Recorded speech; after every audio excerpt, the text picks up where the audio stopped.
Why is it, and this is something that's always puzzled me, why is it that the left is defined by, there's certain values, and one of them is when you look at the right, you automatically think of racism, potential racism at least, dislike for gay people, homophobia.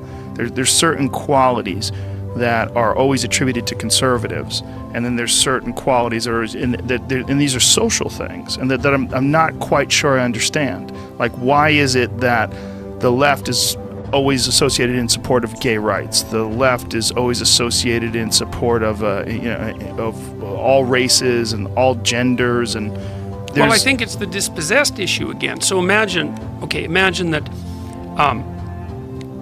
we make these hierarchies, and they're hierarchies that are devoted towards a goal, and that the sum total of all those hierarchies is something like the patriarchy. Even though I hate that word, and I don't think anybody should use it. I don't like that word at all. But that's we're speaking within the confines of that theory. Just defining how you're using it. What do you mean by the patriarchy? Well, the patriarchy is the sum total of all Western hierarchies. Let's say it's the left. It's the radical leftist vision of the sum total of all Western hierarchies. But it's always male.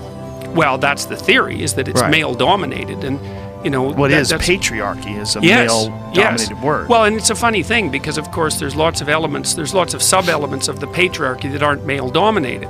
So healthcare, for example, universities, the education system in general. There's lots of places where these sub-elements are female-dominated. But so I don't know if they're defined as the patriarchy? Do they define healthcare? Well, it's a good question, Joe. I don't know what happens. If you have a sub-element of the patriarchy that's dominated by women, is that still the patriarchy? It's like the structure's still intact, it's still performing the same function. Well, now the women are running it. Well, is that the patriarchy? And the answer to that is, well, we're all vague about what the definition is, so we don't need to address that issue. Well, here's That's some the clear answer. ones. Here's some clear ones, right? Like major corporations, the vast majority of CEOs are male. Yeah. We think of that as part of the patriarchy. Yeah. Government. Yeah. Never been a female president. Vast majority of senators, congressmen, etc., male. Yeah, so I guess we could say, well, the patriarchy is all those elements of hierarchical structure that are still dominated by men. Law enforcement, military, male, mostly male. Right, but it's a peculiar definition. Right. Because it means you have to fractionate the patriarchy into pieces. You can no longer talk about it as a uniform structure. If you're going to take out all those pieces that are dominated by women, say, well, that's not the patriarchy. But the thing is that the whole concept is so ill-defined that it begars description. But it's always power, though, right? I mean, that's the other thing. That's the claim. The other claim is that all hierarchies are predicated on power, which is a claim that's absolutely appalling. It's like plumbers. Are they part of the hierarchy? You've got roaming bands of armed, aggressive, tyrannical plumbers coming to your door saying, use our service or else. That's not how it works.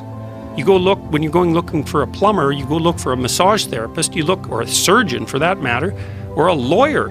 You go look for the person who's most competent. And one of the things the left can't tolerate is the idea that hierarchies are predicated, in part even, on competence, which they clearly are. The best predictors for success in Western hierarchies are intelligence and conscientiousness. Those are the best psychological predictors of success. They only account for about a third of the variation in success. Maybe a third is probably about right. So there's still lots of room for randomness and even for systemic discrimination. But the notion that our systems aren't predicated in part on competence is clearly wrong. Now, you asked a question about the left. It's like, well, why are the left always on the side of the people who don't fit in, let's say, or don't fit so easily in? And I think that is a matter of the consequence of hierarchical structures. Is that, so imagine in every hierarchy there's some people who don't do very well in any given hierarchy. Then imagine across all the hierarchies that there's a subset of people who are very likely to not do well in any of them. So you might say, well, they're systemically discriminated against. The left would be on their side because they're on the side, even temperamentally, of the people who are dispossessed. And the thing about that is that it's valid. Look, we need a spokesperson politically for the dispossessed. That's what the Democratic Party used to do when they worked for the working class. Is the working class needed a political voice. It's like, okay, that's the Democrats. Well, why do they need a political voice? Well, to keep the hierarchy from degenerating into rigid tyranny. It's part of the political discussion. But now the problem is and this is the problem with the left, is that, well, what's the hierarchy? It's a tyrannical patriarchy. It's like, no, it's not. It's partly corrupt, like every system. But it's less corrupt than most systems, and there's a lot of elements of it that are devoted towards self-improvement and self-monitoring. You have to be a little nuanced and subtle about these sorts of things. And you can't throw the baby out with the bathwater. And the leftist rhetoric has got so intense that the idea is, and people believe this, well, the world is going to hell in a handbasket. Everything is getting worse in all possible ways, and there's systemic racism everywhere, and it's utterly unfair, and it should be torn down and rebuilt. It's like, no. It's actually functioning unbelievably well, even though it still has its problems.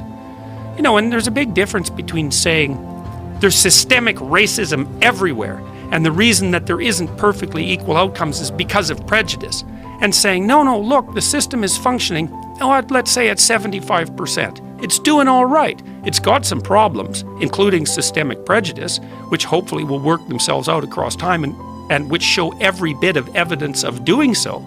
And so we don't need a radical solution. You know, and one of the things I've started to do with my Twitter account is to tweet out good, non-naive news. Because one of the things that's happening in the world, and there's been half a dozen books on this or more written in the last 5 years by credible people, is that the distribution of the idea of individual sovereignty and property rights and free market economies, etc., out into the rest of the world is making the non-Western world, is making the non-Western world rich really, really, really fast. So between 2000 and 2012, the rate of absolute poverty in the world fell by half. Half. It was the fastest period of economic development in human history. We beat the UN, we beat the optimistic UN target by 3 years. Staggering.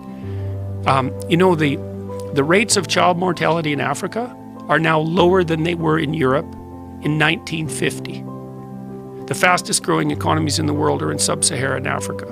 Millions of people a month are getting access to this incredible technology that's embodied in cell phones, right? People have access to fresh water like they've never had access before. The kids are getting immunized at a rate that's unprecedented, and yet we have this idea that's become rampant in the West that there's something ultimately corrupt about the patriarchal tyranny and that it has to be dismantled right down to its core. And a lot of that's being taught by the activist disciplines in universities, and I just don't get it. It's not acceptable.